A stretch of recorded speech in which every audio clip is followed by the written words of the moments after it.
És una mica simbòlic, oi? Però amb aquests dos cavalls, Anton Cirera, fotògraf, i Josep Vallverdú, es van recórrer Catalunya. Per tant, amb aquest recorregut que van fer en aquell moment, i com deia, ell m'ho ha esmenat abans, a l'any 75, 68-75, per tant, ell hi posava els comentaris i l'Anton Cirera feia les fotografies. No cal dir que avui és un document d'excepció d'una època, d'una Catalunya en blanc i negre. Aquesta Catalunya Visió marca una fita clau perquè darrere d'aquests 10 volums hi havia, i hi ha encara, un clar propòsit de recerca de la identitat del país a través de la seva gent i dels seus paisatges. I ho fan a través de l'escriptura i la fotografia. Mireu, Catalunya Visió fou per a nosaltres un pelegrinatge, diu el Josep Vallverdú, al país, als orígens, a la realitat i a la poesia del viure quotidià de la gent. I sortint-me del guió, us diré que a la Revetlla de Sant Jordi, en aquesta biblioteca, es va llegir fragments de l'obra de Catalunya Visió i es va llegir de diferents contrades i de diferents comarques. Bé, es van projectar les fotografies, la Úrsula aquí present se va encarregar, em demanar permís, i van projectar totes les fotografies. I com a anècdota curiosa us he de dir que del públic que va assistir a escoltar, Úrsula, es va aixecar una persona i diu, escolta, per favor, podríeu tirar endarrere de les fotografies i tornar-nos a ensenyar aquesta fotografia de Cambrils? Diu, perquè jo he vist la meva mare allà.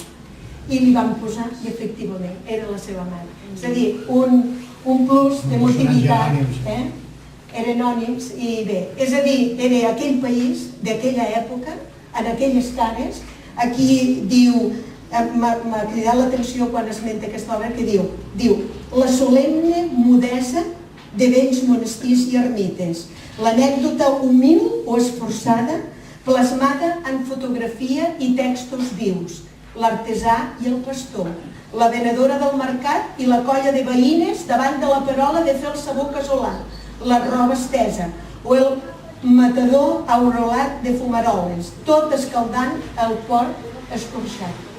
És a dir, ens diu moltes coses, no? Els nostres orígens dels d'aquí presents són també d'aquest moment, d'aquesta època, per tant ens ho diu. Bé, avui doncs farem lectura, com dèiem, hem fet la selecció, som el Tarragonès, i hem agafat Tarragona, per tant jo li demanaria al Francesc Roig si pogués llegir el text. Moltes gràcies.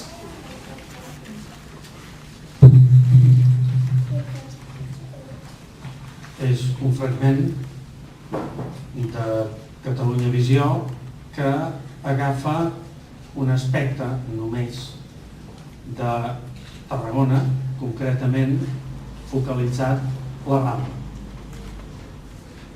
Per al nostre gust, la Rambla de Tarragona és la més vella de tot Catalunya, una de les més velles d'Europa.